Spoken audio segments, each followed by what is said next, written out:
you know what always blows my mind is the idea of oneness. That everything you see is a projection of your own consciousness, right? Like the building doesn't exist until you view it, put your perspective on it. Then it exists. Like when you're not looking at it, it's not there. When you're in a room full of people, you're in a room full of yourself because everybody's connected to you. It's oneness. It's a projection of your own consciousness. And you're the room itself, which is really crazy to think about, right? And so don't think too much in it. But I'm saying that because you create your own reality. You create your own reality. And I'm not saying everything that happens to you is... I do believe that there are things that happen because everybody has free will.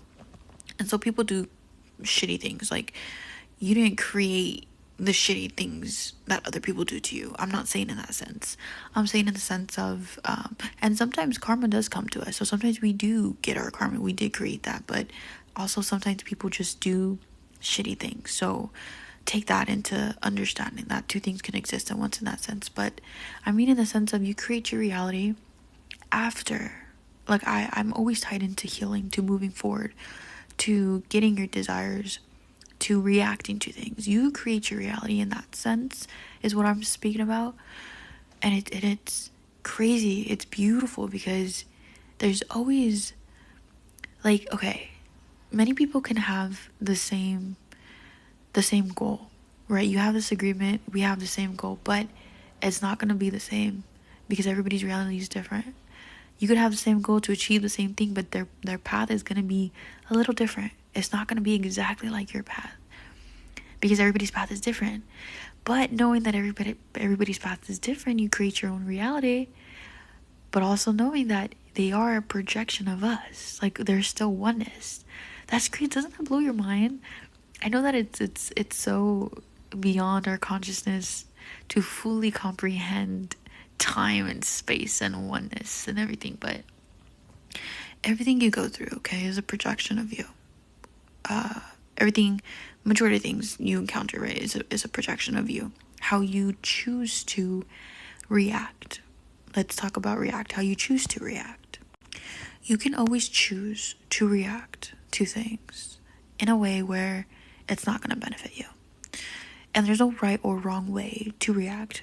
There isn't. Because you're going to eventually learn the lesson. You're just going to learn the lesson in a path that's more resistant versus a path of the least resistance, which is just going with the flow and trusting your intuition and trusting that little passion of yours, that intuitive knowing, that inner knowing. And I know I went off topic, but you can definitely create or call in things that you've always wanted. You can heal.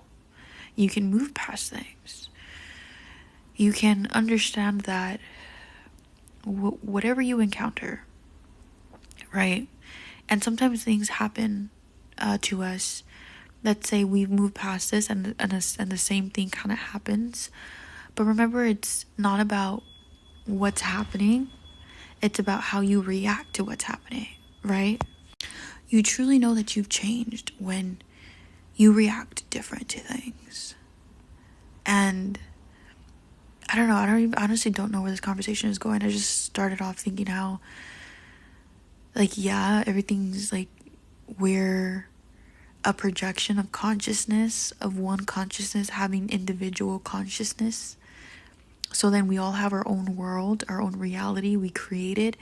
But at the same time, people have free will on Earth. It's on Earth. This is Earth-based. People have free will. And so it's understanding that some things just happen because people do shitty things. But even though it's like we're all still connected, it's all one. And it's crazy to think how, even though we're all connected, we're all one, people with these individual consciousness can be so different from you. But at the same time, on a higher level of awareness, they're a part of you. And I'm not saying they're a part of you like you would ever do that, because you wouldn't. They're a part in the same sense that they come from where you come from. I hope you guys are sticking with me. And I don't really talk about this because I know it can be so people can take it the wrong way, and people love to use logic, ego, like, well, if this is a reflection, then why do shitty things happen to hunger, people starving? And I understand that, but we have to understand that this topic is much broader than what your ego logically wants to say. Like, shit happens like that. You create your reality, you create how you can react to things. But as I said, sometimes people do shitty things. Sometimes people do shitty things, but also sometimes things happen on a, even though we're one, because when you die, you don't think that way. You don't think, then why does this happen? When you die, you realize why things happen the way they happened and how everything is helping the collective consciousness wake up. And here you would say, like, oh, but that's not fair. How does that work? We can't think from a higher self complete perspective of non-judgment because we have an ego. So I see a lot of people trying to rationalize, but why this, but why this? And I think sometimes here, understanding that this is all consciousness projected, sometimes you can't. You will hurt yourself emotionally, mentally, trying to understand the why, instead of realizing that there are broader things at play to this. But just because there are broader things at play doesn't mean it's okay. Do you get what I'm saying? It doesn't mean it's okay. Just because you know doesn't mean it's okay. And that's part of the journey here, is realizing shit. We're all projected consciousness. Yes, we're all the same, but at the same time, we chose to have individual consciousness. And even though I realize things are happening the way that they happen, it's also important to know that it's not okay. And by realizing that it's not okay, you then change you heal yourself, you break generational curses, and then you heal the generations to come, and then the consciousness evolves, and people stop hurting people, wars stop happening, right? That's how you heal the world. That's how you understand things. Is you're here to understand the bigger perspective, but also to know that it's not okay what we go through. Just because you know the truth doesn't mean it's okay, and you allow it. So then you volunteered here and you came here to speak with your abilities to break generation pain. Now I know that this idea is so sometimes hard to understand, but we're all projected consciousness and we're all a reflection of each other. But just because we're a reflection doesn't mean we would do what the other person does. Sometimes we can see, that reflection just helps you understand people more, but understanding doesn't mean allowing. Just because you can understand doesn't mean you allow. So then you put into action what you see in order to vibrationally change, a domino effect, the world, the collective consciousness, to heal, to radically heal. Does that make sense? I hope this makes sense. I know that this is such a, but it goes beyond, I think there's nothing wrong with religion. Everybody has their own belief, but religion is, if there's an all-loving God, then why this, why that happen? And for this goes much more. Another thing, religion comes from spirituality. That's another topic. It comes from spirituality. It's just men created Christianity to control people. Although there are a lot of people who are Christians who do express love. It was created to control people. So there are people who use it to hate. You know what I mean? And that's a whole nother topic. But religion comes from spirituality. It originated from spirituality. Jesus was real. He was an ascended master. Yeshua, his name's Yeshua actually.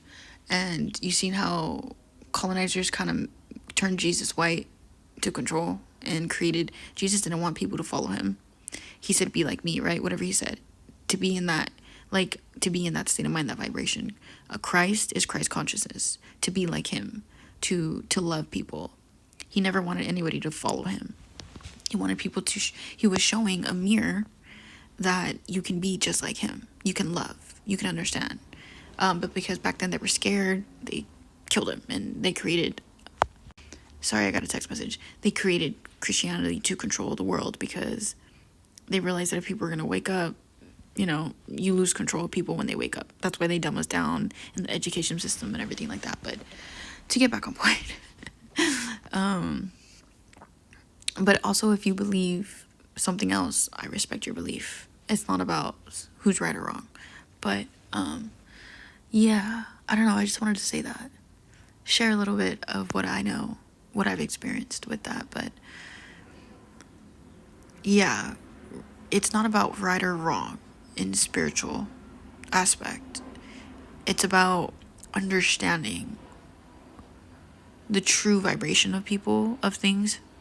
Because when you, okay, since we're all a projection of consciousness, but everybody has their own individual consciousness, people vibrate at different energy, right? There's the map of consciousness explained by David Hawkins, the book. It talks about it, how people do shitty things because they vibrate at different frequencies. That's their own individual. So you understand that. But just because you understand that somebody's vibrating at a frequency of fucking 20, right? And it goes like up. It's like a pyramid of like anger, resentment, happiness, enlightenment, non-judgment, stuff like that. The higher you raise your vibration is based on what you've experienced in this world. Like if you experience non-judgment and love and stuff like that, which isn't a constant state, you experience a lot of things. But I mean, majority of the time, then you vibrate at a different frequency. But because you understand that why people do these things, that doesn't mean it's okay, as I said. And so it helps you for your own journey, for your own awareness. It helps you wake up, because this journey is an individual journey. Even though we're all one, it's an individual journey. It helps you wake up, and it helps you heal the world by healing yourself and realizing that that's not okay. Does that make sense? Yeah, I don't know. Yeah, that's what I wanted to talk about. It's just crazy to realize that we're all projected consciousnesses. Like, we all come from the same God energy, and we're having this human experience. And I've had many fucking lives, and I'm grateful to be Irene in this lifetime. And those who wake up younger, at a younger age, you realize those people are the ones that have had many lives. You know, when people are more wiser, when people are wiser, when people, you know, understand things younger, it's because they've had many lives to experience things. Their soul is wise. And that's why people say people have an old soul. That's what it means, because their soul has experienced many, many, many lifetimes. Maybe not here on Earth, maybe on different planets, different timelines, different dimensions. But they've had many, many lifetimes. But Earth is one of the biggest planets, if not the planet. All the spirits, the souls in our different dimensions are watching Earth like it's a TV, because it's like evil versus good. And, you know, you hear people say Earth is a school. It kind of is. You come here to learn, because the energy is so dense and people do such shitty things, and because it's kind of ran by some energy. There's like energy here that keeps you from finding yourself, and so that's why a lot of us volunteer here. It's like good versus evil, literally. It's good versus evil. And so a lot of us who are waking up, who had many lives, come here to help wake more people up by just being ourselves. So the light wins. The light already won against the darkness that's here, right? And remember, darkness in us isn't bad, but there are entities. I want to say entities. There are things that keep us from finding ourselves here. As you know, the system is created. And so as the generations go on, that's why a lot of people are waking up, because we're having more lives and we're helping the collective consciousness raise. You can see it happening. That's why people are speaking up more, because back then people didn't have this awareness. And little by little, more people heal, more people speak up, the domino effects happen. And then so we break generational curses, and that's when more people feel like they can speak up, because they're raised in an environment where they can speak up. Or they're put in an environment that treats them like shit, where they're forced to wake the fuck up so they can help other people love themselves. And my job is doing it through healing. And a lot of people have different ways of doing this. Like, I do believe Bob Marley was one of them. Look, they crucified him, killed him for his, even though they say he died, right, of cancer. I don't think that, but he was spreading a positive message. And yeah, I'm going so deep into like a bunch of shit right now that I don't really talk about on this page. But let me know if you guys like this video. I have so much things to talk about that I don't talk about, because I don't know if anybody's gonna listen, which that's part of, I'm not here to perform, I'm just here to be. But yeah, I lost my train of thought. I guess I'll just leave it there. But yeah, this world is much more than what you believe in. That's why I always say there's much more to hear, and there's no need to be scared. The light already won. We already won. That's why things are happening in the world right now, because chaos, in order for order to happen, chaos has to happen, and the darkness has to be brought to light, which it is. Which doesn't mean it's okay, but it is. We're purging. Yeah, okay. I love you and I hope you guys have a good day.